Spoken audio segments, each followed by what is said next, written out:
namhlanje kuseni siyabingelela abazalwane emuhlu Jesu. Hallelujah. Sibonga ukuphumelela ukufika kwenu. Kuyasithokozisa kakhulu. Ngathi uNkulunkulu angaqhubeka nobusise aphinde futhi anenzele kahle kokona konke bazalwane. Amen. Sibulisa kubazalwane ababukela ku live ngelihle igama lika Jesu. Sithi siyabonga abazalwane support yenu. It really means a lot. Ithina inkosi yomusa ize inibusise kanye nemindeni yenu. Sibulisa even abazalwane abalalela ama audio, be it ama podcast or lawa injumalo lezi esizithumela ku WhatsApp ngelihle igama lenkosi bazalwane. Amen. Si olaba ku YouTube ngibakhohliwe nabo sababulisa ngelihle igama lika Jesu. Amen. Namhlanje bazalwane we have a word from enkosini, izwi elibekekile enhlizweni yami engithanda ukuba sabelane ngalo ngaphambi kokuba sihlukane. I remember the time ngisafunda isikolo ngangade part of a debating team. In my time bazalwane ngangade ngisikhipha ngamakhala isilungu. Manje sengiyasivakashela bazalwane, manje sesinokubalabaleka. But what I do remember kakhulu is ukuthi there were times whereby most of the time we were assigned ukuthi size, maybe is either sizana esihloko or uba part of a team that either agrees or opposes the motion that is said before him.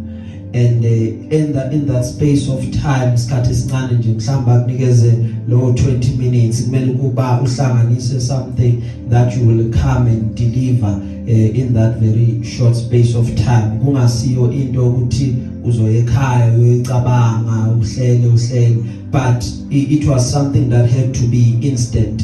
So what I've learned in life is sometimes izimo, because they keep on changing and changing, you find yourself ukuthi kuna times whereby you have to react in an instant, and lapho mele kubonakala ukuthi okay, what is deeply rooted in you that can then come out, because that is in a nutshell impilo uma iphele. Because sometimes impilo will not prepare you for something esazokwenzeka, uzobona seyenzeka, then you have to react ngendlela ethile.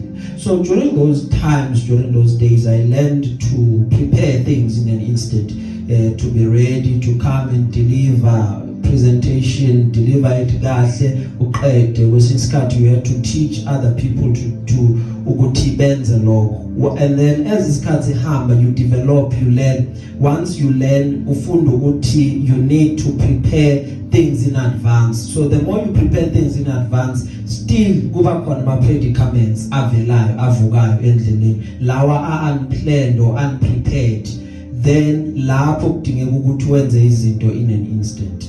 What I'm trying to get at is ukuthi lo myalezo wanamhlanje ngiyulungise namhlanje kuseni yabazalwane. Amen. Ngenxa ke ka esikhona, mara ke siyathemba ukuthi inkosi izosenzela umusa. Hallelujah. The book of Psalm chapter 8, ncwadi yamahubo, hubo lika David, chapter 8 ama verse 4 ukuya evesini lika 8. Namhlanje nginombuzo nje omfushane. Uthi umbuzo wami, wabonani Kimi, we-Nkulunkulu? Ake ngophinde mhlambe lo mbuzo wami khona uzozwakala kahle. Wabonani kimina, we-Nkulunkulu? Along the journey of life, into engakulimaza is for you not to understand ukuthi ngubani. Into engakulimaza is for you ukuba ungaqondi i-identity yakho. engakulimaza ukuba ungazazi ukuthi kahle kahle ngiyubani and kahle kahle yini into engiyimele, what do I represent.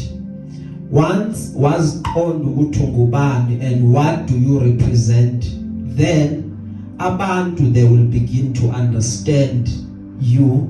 Maqeda bese baphinde futhi bakuhloniphe lokhu okumele, bazi ukuthi lokhu naloku akahambisana. Why? Because you understand who you are. But ungaqonda ukuthi mina ngingubani, uzwa noma ngayikuphi noma ngayini, and abantu basebenzise wena ukuze bafeze injongo zabo. Ngoba because you don't know, you don't understand ukuthi who you are. So you need to understand ukuthi who you are. Number 2, uqonda ukuba whose you are, because wena ungumntwana kaNkulunkulu. Makabongwe Jesu.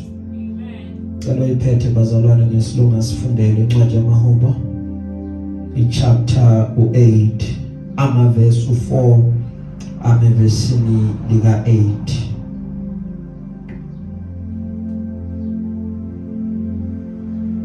Psalm chapter 8 from verse 4. Yes. What is mankind that you are mindful of them? Human beings that you care for them.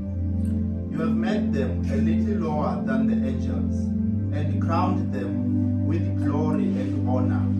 You made them rulers over the works of your hands. You put everything under their feet, all flocks and herds, and the animals of the wild, the birds in the sky, and the fish in the sea, all that swim the paths of the seas. Amen. Ela uyiphethe makedlami ngicela usifundele ngeSiswati. Isabelelo 8 verse 4.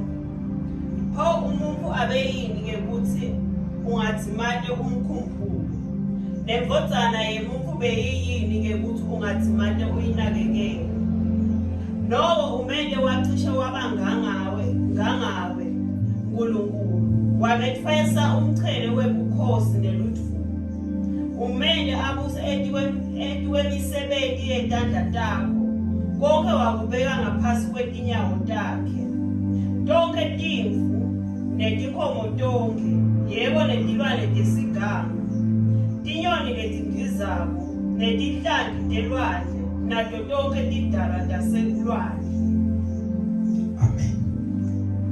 So valana amehlo bazalwane bese ngiyakhuleka.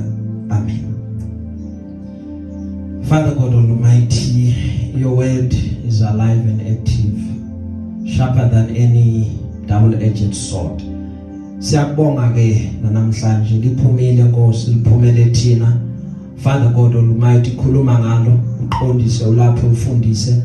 Father God Almighty, ngalo izwi lakho Nkosi siyabonga ukuthi alizukushiya sinjalo. Baba siyabonga ukuthi Nkosi kuzoba khona ushintsho empilweni zethu, ngoba ulikhipheli mahala, awulikhipheli izinjalo umulikhipha Nkosi usukwazi ukuthi ulithume ukuba liyofeza muphi umsebenzi, usukulithumile ukuba liyofeza yiphi injongo. Namhlanje sizothi Nkosi injongo yezwi lakho ayifezeke empilweni zethu, bese kukhazumuliswa uKristu lo inkosi empilweni zethu. Amen.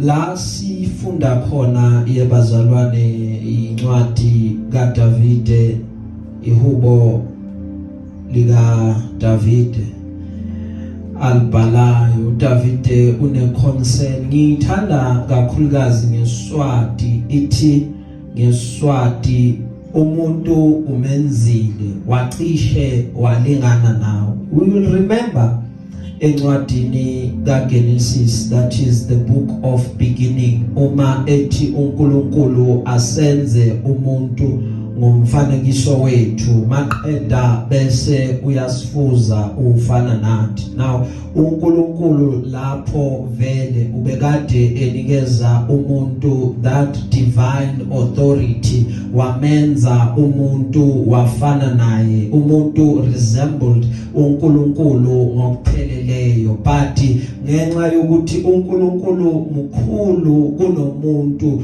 umuntu kule imvelo yakhe efayo noma ebuthakathaka akakwazi ukuthi angambona uNkulunkulu. Angithi maqeda bese umuntu uyaphila ngoba imvelo yakhe ibuthakathaka. Now I have a question or a concern around the creation yomuntu, ukuthi uNkulunkulu kahle kahle yini le awayibona kimina, ukuthi kubona bonke abantu abadaliwe, kubona bonke abantu abakhona, wabona ukuba kufanelekile ukuba ngibe khona. You know and you understand ukuthi ziningi intanga zami ebekade zikhona ziphila but zadlula emhlabeni. Mina I survived izimo ebefanele ukuba ngabe zaqeda ngami, but lezo zimo azikwazanga ukuba ziqede ngami. Kunezinto, kunezinkulumo, kunezinto ebekade zivuka zingivukela, but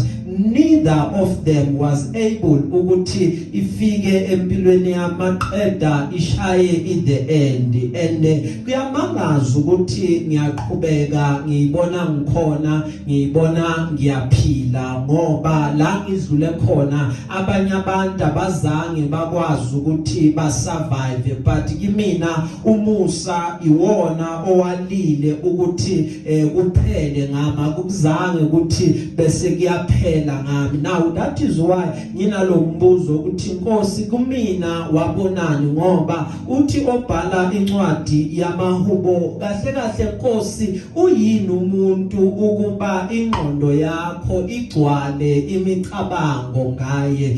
Ngingubani kanti mina ukuthi amaZulu ebengathuma ahlela noma enza ibudget yawo maqeda angifake kube khona izinto allocatela zona, athi umotha umesemhlabeni lezi zinto uzohamba ayidinge asisuse nazi ithiyo. Bengingubani mina ukuthi amaZulu angangithanda kangaka, ukuthi amaZulu angabuka kimina? Bekuyini ukuthi inkosi ifike izongivakashela? Bekuyini ukuthi inkosi ifike izongihambela ithi kuwena nginguNkulunkulu wakho angivumi ngawe? Bekuyini ukuthi uNkulunkulu afike kumina maqeda athi wena ubhaliwe ulotshiwe entendeni yesandla sami? Bengingubani mina ukuthi ngingafanele ukuthi uNkulunkulu athi lo othinta mina uthinta inhlamvu yeso lakhe? Now I am asking myself why, because I understand ukuthi ngiphila nje nginobuthakathaka, kunezinto engingazenzi kahle ngobani ngingumuntu. Sometimes abantu banako ukuthi bathi loya muntu angeke azasi-disappoint, uthembekile, utrustworthy, but mina inkinga yami ukuthi even myself ngiyazi-disappoint at times. But now ngize ngiba nalo mbuzo lokuhlela engqondweni yami wokuthi uNkulunkulu yini le kanti aloka ayibona kimina le eyenza ukuthi aqhubeke athi kimina ngizoba nomusa kuwena? Ngoba kuhamba isikhathi ngone, kuhamba isikhathi ngiphambuke. Kwesinye isikhathi ezinye zezinto zenza noma ulazi iqiniso ukuthi lokhu befanele ukuba ngaba ngikwenzanga, but izimo, impilo, it happens yebazalwane. That is why ukwazi ukukhuluma athi life happens, but umuntu ungabomahlulela until ungene esimeni. Sometimes kukhona izimo, ama-predicaments afikayo, afika ngibambe offside. Uma sewangibambile maqeda ngishone phansi ngone enkosini, but umusa wakhe awukaze waguquka. Namhlanje uyaqhubeka athi ngizoba nomusa kuwena. Ngiyamangala ukuthi ngendlela efanele ngabe ngithandaza ngayo kwesinye isikhathi angikhuleki nanokukhuleka ngayo, but yena uyaqhubeka angibize ngegama athi wena ungowami, ngothandiweyo, ungekhethe othandekileyo wami, I call you by name, ngiyakwazi ungakabikho, and ngak-appointa and I anointed you to be a prophet to the nations, njengoba wakhuluma kuJeremiah. Ngiyamangaza ukuthi ekwenzeni kwami konke engibona ukuthi bengingafanele ukuthi ngingayithola ebukhoneni bakhe, yena aqhubeka avume athi woze ebukhoneni bami, bese nami ngiloko ngiyasondela ngesibindi ukuthi ngoba yena uyena lo ngibizile, wangibizela kuye, so ngizofika ebukhoneni bakhe. Uma sengifikile maqeda ngathuli bese uyakhuluma, bese lo mbuzo uloku uyatriggerisha engqondweni yami ukuthi kahle kahle Nkosi, mina bengiyini ukuthi ungabuka kimina, ngoba wena weNkulunkulu. Uma iBhayibheli ngilifunda kahle encwadini kaMateyu liyasho ukuthi uSolomon had isplendor, uSolomon ubekade anengcebo yonke, but utshani lithi iBhayibheli ingcebo kaSolomon nezimpahla bekade ayigqoka bezingalingani naloku uNkulunkulu agqokisa utshani. Angithi utshani uyagqokisa, lithi iBhayibheli uma ulifunda encwadini kaMateyu uyagqokisa, uma egqokisile bubonakale bubuhle, bonakale bugreen, buthandeka, bese lithi iBhayibheli that very same grass abugqokisayo uthi uyabuya ngelinye ilanga uthole sokukhona isithwathwa phezukwabo phezukotshani sekumhlophe, that very same grass ibona lobo bubunayo, maqeda bese buyathathwa. Uthi lo tshani bekade bubuhle but buthathwe buyofakwa emlilweni. Bese athobhala iBhayibheli uSolomon in all his splendor ubengakwazi ukuthi angaba muhle njengemvelo, agqoke njengemvelo. Ngalendlela uNkulunkulu imvelo ayigqokisa naye inakekela ngayo, ngalendlela uNkulunkulu enza ngayo ukuthi noma ibhubezi liphuma lithi ngiyohunta, angazi ukuthi namhlanje ngiyolala ngidlile, ngoba ibhubezi kumele lilale lidlile inyama every day. Now lithi ke iBhayibheli uma ibhubezi liphuma uNkulunkulu wenza indlela yokuthi ibhubezi likuthola ukudla kwalo,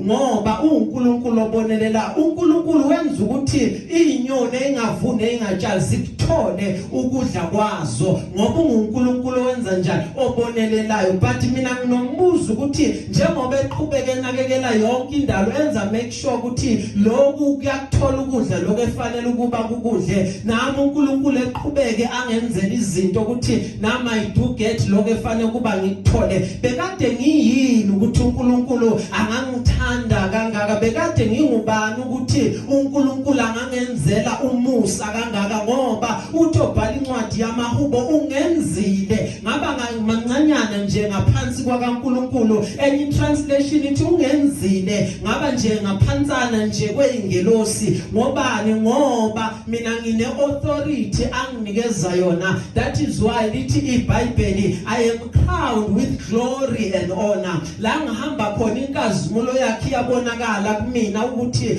angihambi nje ngingedwa, but nginenkazimulo engibathiswe yona. Noma ngibona ukuthi Nkosi ngazi ukuthi bengingaqualify, uma ngifika kuyena ebukhoneni bakhe athi mntanami you do qualify.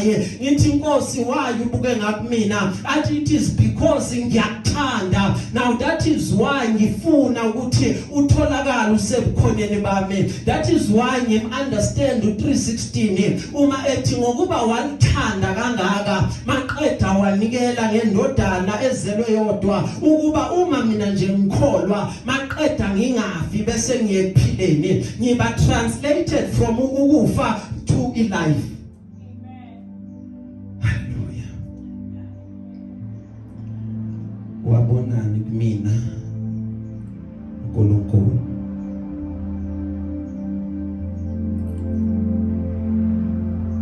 Along the way you will learn ukuthi kunabantu abangebakuthande. That is life. Kunabantu okuyohamba ubona ukuthi bayaphenduka kuwena, baba izitha kuwena. But amazing enough loka kumshintsha uNkulunkulu. Uyabona abantu noma bangathi bayathandaza bayathandazisa,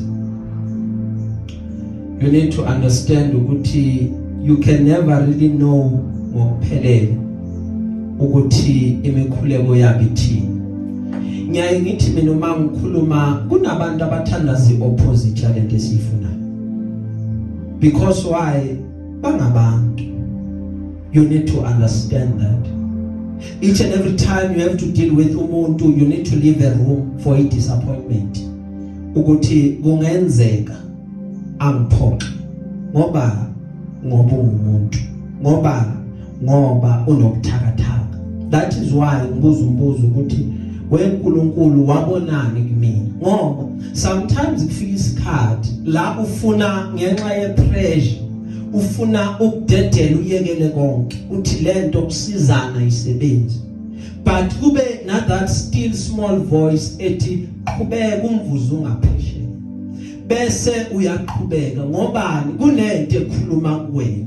Because ubukade ungomunye umuntu kube kudala wa give up, but into eqhubayo ethi qhubeka yilento ekhuluma kuwena ukuthi umvuzo ukhona. Ngoba you understand one thing ukuthi abantu bahlukaniseke kabili abanamandla.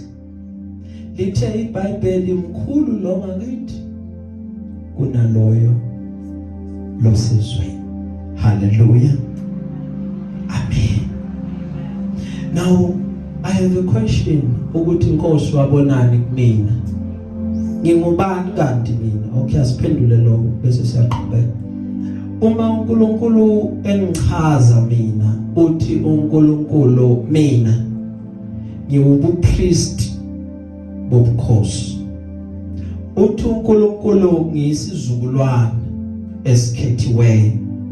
Isizwe esingcwele, isizwe esingafani nezinye izizwe. Kufanele ukuba kubonakale ini kimi? Kufanele kubonakale ukukhanya kimi. Uthe uNkulunkulu mina ngiwusawoti womhlaba. Mina ngilethe iflavor emhlabeni. Athi umekhuluma athi akukhanya ukhanya kwakho khona abantu bazokwazi ukuthi badumise uNkulunkulu ngokukhanya kwakho. Umbuzo wami usamile uthi Nkosi wabonani mina? Yini lesimakade oyifake kimina ukuze unginake uphinde ungilandele kangaka, ngoba ikhona lento uNkulunkulu ayifakile kimi. Bengeke anginikeze iglory, bengeke anginikeze ihonor kanti ayikho lento ayifakile kimina. Bengeke anginikeze idominion. Ngitshele ngilwana ngithi ngiyadominate phezu kwezilwane. Lithi iBhayibheli zonke lezi zinto zingaphansi kweinyawo zami. Abantu bayadominate, abadominate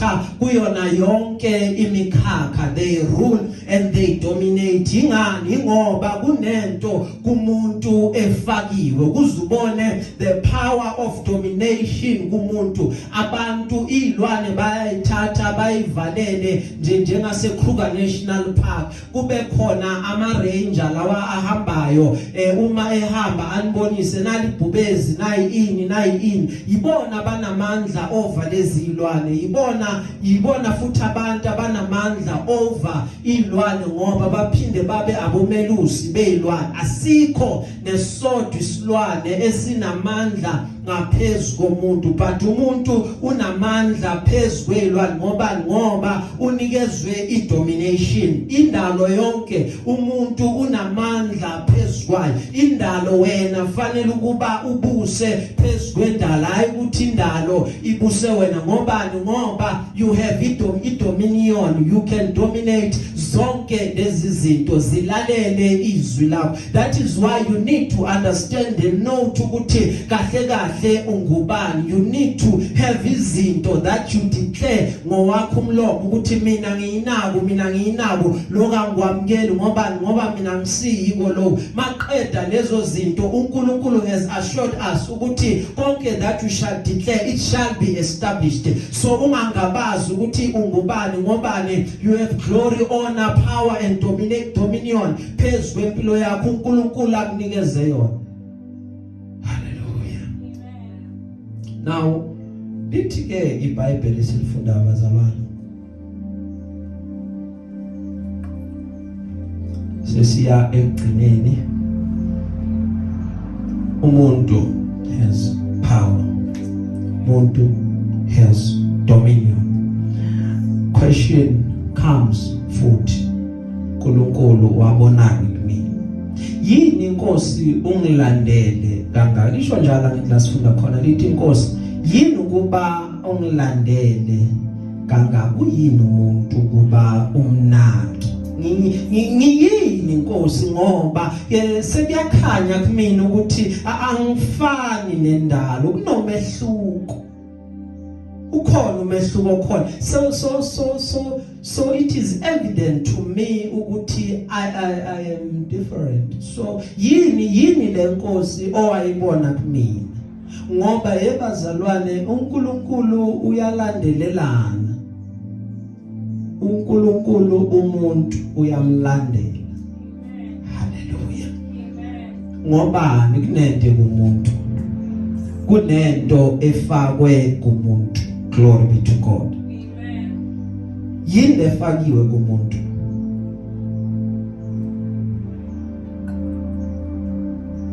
Fakweni kumuntu. Ngenkathi ngisakhula, I asked the Lord one question. Nkosi, why wakhetha mina ukuthi ngibe khona emhlabeni? Yangihlupha in order for me to understand purpose. Why am I here? Ngizokwenza.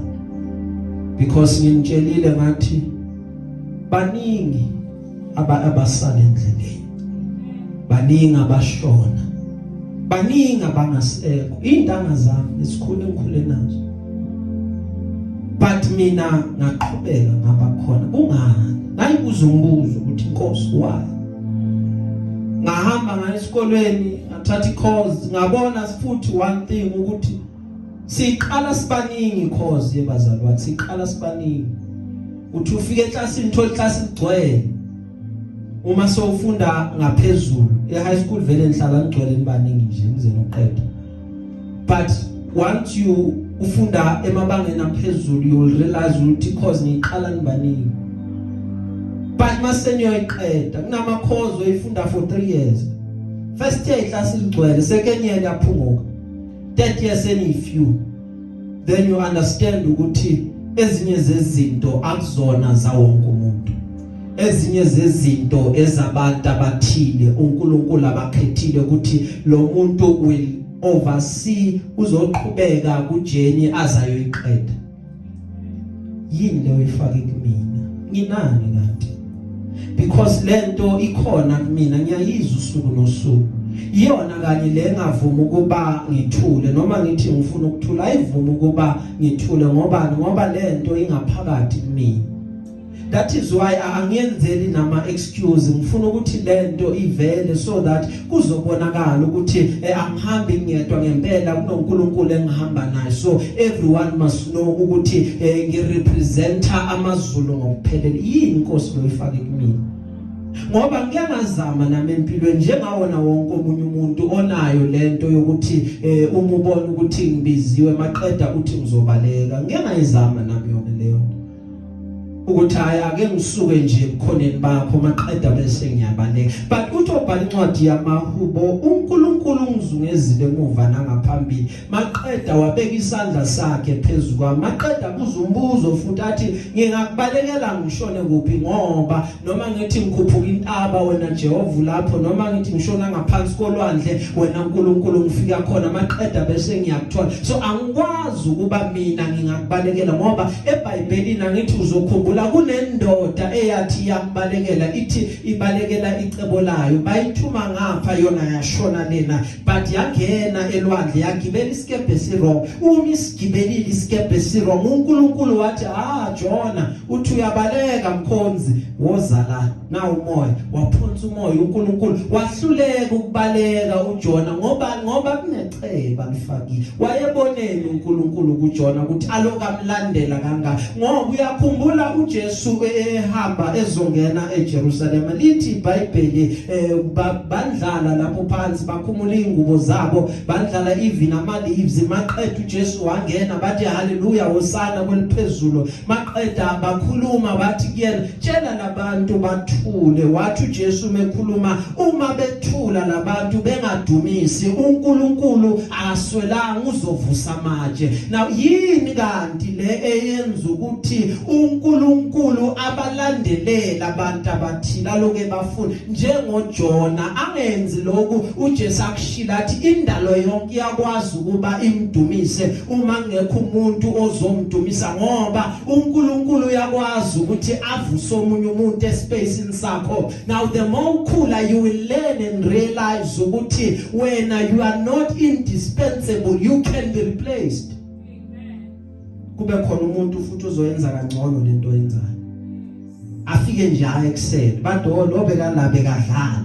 siyabonga nje ukuthi uhambile -1 problem hallelujah yini uNkulunkulu ayifake kumuntu yini yenza ukuthi uNkulunkulu eloke emlandelela umuntu ngoba uNkulunkulu uyamlandelela umuntu yebazalwane abanye bayawaphika amandla akho umuntu athi ngiyayishiya yonke lento yevangeli ahambe ayesportini ayetshwaleni afika aphuza utshwala but athi mesephuzile edakiwe athi angike ohlanganyela ngiye enkosini angiye enkonzweni afika ahlabelele ingoma zasenkonzweni yini le kanti yenza ukuthi uNkulunkulu amlandelele umuntu noma eselahlwa abantu wadelwa abantu yini le uNkulunkulu lokho eza kuyo umuntu athi umoni ngiyomlandelela kuze kube sethule yini kanti weNkulunkulu lokusilandelela usinaka kangaka yini weNkulunkulu eyenza ukuba ingqondo yakho igcwala imicabango ngathi ingoba yebazalwane ngizotshela kunengcebo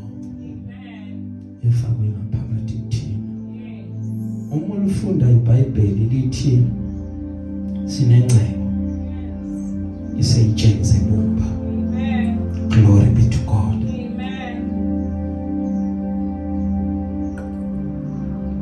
iyona into enza ukuthi simakade lokho kulandelela it's because kunento yafakwa kuwena and izulu lithanda ukuba uzudlule emhlabeni lento ingakabonakala amen khuleko wakha uthi lento yafakwa kumina ibonakala amen ungakhathazeki futhi kakhulu ukuthi yobonakala kanjani uNkulunkulu uzoyenza indlela uNkulunkulu will connect you nabantu efanele ukuba ba-activate lento engaphakathi kuwena but ngiyacela nje ukuthi uzungavumi ukuyethuneni lento simakade awayitshala kuwena ingakabonakali ingakabi manifested hallelujah amen because in this life yebazalwane sengcine you will learn one thing ukuthi uma uNkulunkulu ekulandelele yazi uNkulunkulu wenza kanjani uNkulunkulu uvamsile ukuba uma abantu behlehla besuka kuwena maqeda yena bese uyasondela uma uNkulunkulu ezoza kuwena kuba ngazuthi uqala abalinde ukuthi bakhulume kabi uqala abalinde ukuthi bakuhlebe uqala abalinde ukuthi basuke kuwena uqala abalinde ukuthi bakuthuke kuqala so that uzobona ulimala ukuthi awu kanti nawe unje bengazi babonise all their true colors uma sebaqeda ukubonisa all their true colors maqeda uma usubona ukuthi kusho ukuthi kahle kahle anginamuntu maqeda bese uNkulunkulu uyasondela ngoba ngithi ushile ezwi lakhe wathi useduze nalabo inhliziyo zabo iphukile ngithi uNkulunkulu uyasondela uma abantu besukile kuwena uma abantu sebathi ayikho into yakho uma abantu bakudelile uNkulunkulu wenza make sure ukuthi uhlala nawe uNkulunkulu bamningi uma abantu bebancane ngakuwena uNkulunkulu izandla zakhe ziba inkulu kuwena uma izandla zabantu zincane kuwena ungafuni ukuthi abantu baloku bekubambile ngezandla zabo kungcono yebazalwane ukuthi ubanjwe inkosi ngezandla zayo ngoba abantu bayajikelana yebazalwane umuntu namhlanje akamandi ukuthi akupraise akushayela izandla athulungile akekho njenga nawe kusasa kube uyena ukukhanda ngamatshe kusasa kube uyena okufela ngamathe ngobani ngoba umuntu uyaguquka abantu angithi uyakhumbula na kuJesu lithi iBhayibheli bebafuna ukumelevator bathi wena iba inkosi ubukhosi sibuse ngenkathi sabanikeza izinkwa namafishi bathi kumnandi ukuhlala kuwena but uma sekazoya esiphambanweni yibona kanye abakhethi iselelesi bathi yena kabethelwe nganaqala bathi akahamba ayofa ngobani ngoba umuntu uyaguquka nalaba bekade ahamba nabo ebathembile ukuthi laba kunento uNkulunkulu amnikeze yona engiyifake kubona lithi iBhayibheli bahamba bonke omunye waze waphika wathi mina angimazi nokumazi ngoba abantu bayajikelana abantu bayaguquka yini le uNkulunkulu afuna ukuyenza empilweni yakho uNkulunkulu uzoyenza uma abantu sebasukile kuwena bavumela abantu basuke bavumela abantu badede kuwena kune level uNkulunkulu afuna ukukuphakamisela kuyona angeke azakufikise kuleyo level kusese khona abanye abantu abathile sometimes kulungile uvume ukuthi bangakusize ngoba wazi the day sewuphakeme abanye bayoloke bekhuluma kakhulu bathi uphakame nje amandla ami unimbona la ekhona imali zami unyuswe yimi that is why uNkulunkulu ebahlehlisa because yena akafuna ukushare udumo nomuntu ufuna ukuthi udumo luye kuyena kuphela bavumele bahlehle bavumele badede noma ngabe kuhambe bani uzungakhali kakhulu understand the pattern of life ukuthi uNkulunkulu is about to do something amazing empilweni yakho wena uzoyibona nabantu bazoyibona kukhona bazosho ukuthi siyamazi lo besaba naye but uNkulunkulu sebahlehlisile uzufuthi ungabakwatela ungabazondi ngobani ngoba yonke into yebazalwane siphila according to the plan of God abanye abantu you need to understand empilweni ukuthi kuhamba kufika isikhathi character yabo iphele empilweni yakho sometimes uma kubhalwa iscript abantu ababhalayo ama script writers agcina ngazi ukuthi athini maqeda athi it is better that we kill this character because akasenayo indawo ukuthi azoqhubeka ilingise kulesi story understand empilweni yakho nawe ukuthi kukhona abantu bazohamba ngendlela ezimbili abanye bazondlula emhlabeni abanye bazovela basuke hallelujah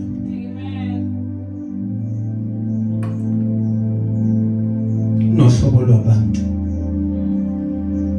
there is nothing wrong nabo but inkinga ukuthi abazi kuba of any good for la uyakhona